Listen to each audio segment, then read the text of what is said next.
Very powerful show this morning already, listening to some of the people who are most affected by this lockdown. Let me tell you about some people who couldn't care less about other people. There is footage right now doing the rounds on Twitter, on Facebook, and on all sorts of other social media. It's on newspaper websites as well.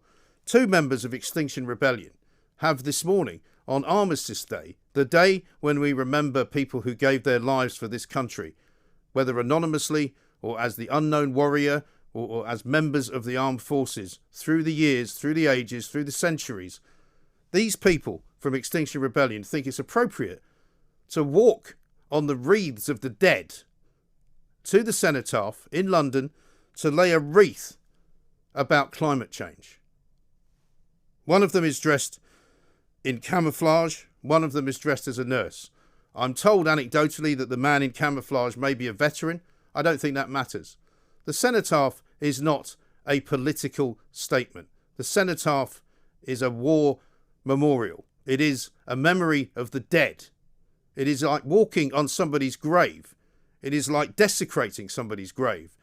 To do this on this day, of all days, Armistice Day, at 11 o'clock we had 2 minutes silence for the fallen. We had 2 minutes silence for the people who have given their lives for this country. These people in Extinction Rebellion ought to be ashamed of themselves. They ought to take a very long, hard look at their organisation, and they really should know that the Cenotaph is never a place for a political demonstration. But on Armistice Day, that marks the day that the First World War ended, when so many innocent young lives were lost, I think it's absolutely and utterly despicable. Extinction Rebellion, you ought to be ashamed of yourselves. You won't be ashamed of yourselves because you are a bunch of lefty anarchist cronies. But just get out of my city, will you? And no ever show your faces again. Extinction Rebellion. If only they were extinct.